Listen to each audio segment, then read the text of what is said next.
रक्षकामपि। तो एक तपस्वी था, वो जो है दिन में तपस्या करता था और रात्रि में चोरी करता था। पर इतना उसने अपना रूप बना के रखा था कि सारा नगर का नगर उसको घोर तपस्वी के रूप में स्वीकारता था। इसलिए मेरा कहना है कि छल पूर्वक कोई काम मत करो। जिस दिन पकड़े जाओगे तेरी दुर्गता दशा होगी सो होगी, लेकिन तपस्वी की दुर्दशा कर देगा। इसलिए वो क्या करता है, नगर में विभिन्न चोरियां होने लगी, सारा नगर त्राहिमाम त्राहिमाम कर, लोगों को अपनी संपत्ति प्राणों से प्रिय होती है, परंतु जिसका एक सिक्का गिर जाए उससे पूछो क्या होता है।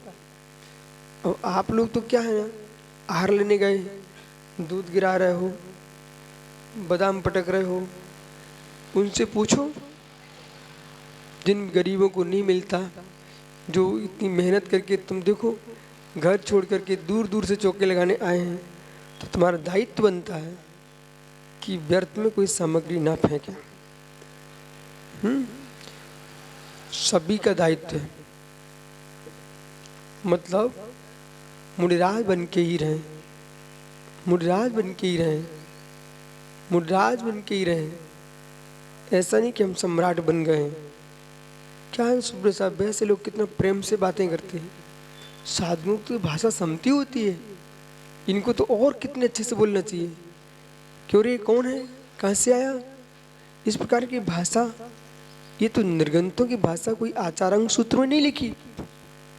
कितनी मधुर, जिनके मुख चंद्र से अमृत झरे। तो हर प्रवृत्ति में संयम होना चाहिए, चलने में संयम, उठने में संयम, बैठने में संयम। वे क्या संयम का पालन करेंगे, भरी क्लास में दिन दहाड़े डाका डाल रहा है, बातें कर रहा भाई। तो वो तापसी था, दिन में खड़ा हो जाए, कहीं अग्नि कुंड जला के कहीं छींके पे टंग जाए, कहीं उल्टे मुंह, कहीं नाद में घुस जाए, तो विचित्र विचित्र प्रकार की हरकतें करें। तो लोगों ने समझा घोर तपस्वी। जो नगर में चोरियां होने लगी, जब तक दूसरे नगर में चोरी करता था तब तो मालूम नहीं चलता था। वह तापसी स्वयं अपने शिष्यों के समूह सहित चोरी का माल आश्रम में एक अंधा कुआं था उसमें डाल देता था, पूरा कुआं भर चुका।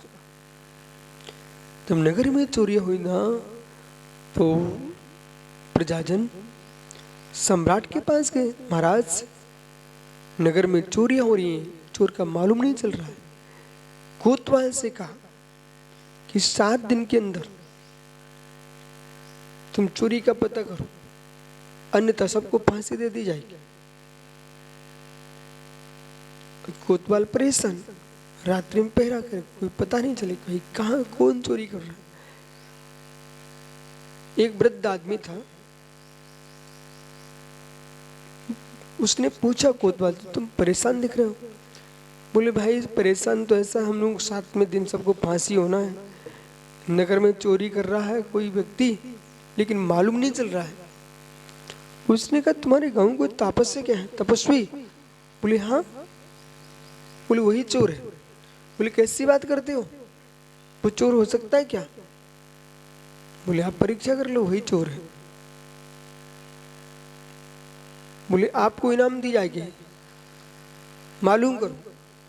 तो उस व्यक्ति ने क्या किया, रतौंदी होती है, रतौंदी, तो उसको शाम होती है, आदमी को दिखता नहीं है, वो रतौंदी रोग होता है आंखों में, ठीक है, तो उसको दिखता नहीं है, रतौंदी रोग होता है। तो उसने एक लाठी हाथ में लिए और टेकते टेकते तपस्वी कहीं पहुंच गया। वो कहता भाई मुझे दिख नहीं रहा, दिख नहीं रहा है। तो लोगों ने, अन्य तपस्वियों ने कहा इसको भगाओ, अपने कार्य में बिगूंगा। बोले मुझे दिखते ही नहीं, मैं चल ही नहीं सकता हूँ, मैं वहीं गिर पड़ा। तो उन लोगों ने लकड़ी ला ला कर ऐसे आंखों में सामने दिखाई, उसने ऐसा भेष बना के रखा, कोई असर ही नहीं पड़ा उन लोगों को। बोले कोई बात नहीं है, अंधा आदमी पड़ा रहने दो। वे सारे के सारे साधु महात्मा निकल गए आश्रम से बाहर, वहीं पड़ा पड़ा देखता रहा और जा करके पूरा माल ला करके अंधे कुएं में पटक दिया। गुस्से हुआ, लाठी खटखटाते हुए निकल गया। बोले भैया देखना हम जा रहे हैं। वो जैसे ही गया सीधे कोटपाल से जाके बोला, जाइए अंदर एक कुआं है, कुआं में झांक के देखिए, अंधे कुएं में सारा चोरी का माल भरा हुआ है और यही चोर है। सारे सारे पुलिसकर्मी सैनिक राजा के पास पहुंच गए। महाराज चोर का पता लग चुका है, आप आदेश कीजिए क्या करें। मतलब? बोले जो नगर के तपस्वी महात्मा जी हैं वही चोरी करते हैं। तो एक क्षण को राजा भी कहते नहीं, आप ऐसा नहीं बोल सकते हो। भी नागपुर के चातुर्मास था ना हमारा, तो वहां पर सुप्रसाद आपको याद है बोर्डों पर ऐसे आप थे क्या, वहां पर दीवालों पर एक पर्चे लगाए गए थे, कुछ महात्माओं के फोटो मोटो लगे थे। बोले साजिश किसी की है, इस साधुओं को बदनाम करने के लिए सब कुछ चल रहा है। ठीक है, पर सत्य ये निकला वो साजिश नहीं थी, वे सब पकड़े गए।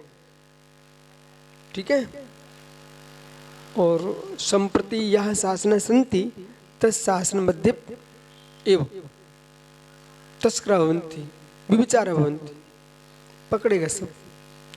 तो वो तो उन्होंने लगाया था, वे कोई दूसरे संप्रदाय पर दोष लगा रहे थे संप्रदाय पर। ठीक है, तो बड़े संप्रदाय पर दोष लगाने पहले अपने घर को देखना चाहिए, तुम्हारे घर में क्या चल रहा है। कोई भी घटना घटती है तुरंत दूसरे पर दोष नहीं लगाना चाहिए, आपको अंदर गहरे में जाना चाहिए। तो मालूम पूरा आश्रम घेर लिया। ओ ये तो पुराना तो कथा लिख गई इसमें, अभी तुम नहीं देख रहे कितने आश्रम घेरे गए। भारत सरकार को कितना व्यय करना पड़ा आश्रमों को घेरने के लिए।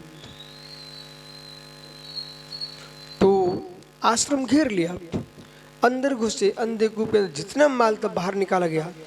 और जो चोर थे ना, वो जो चोरी का माल था, जिन जिन का गया हुआ था ना, सबको यथावत बांट दिया गया और उन लोगों को कठोर दंड दे करके कुभावों से मरण कर कुगति को प्राप्त हुई। इसलिए ये चोरी में तब से प्रसिद्ध हुई, ऐसी कथा समझना चाहिए।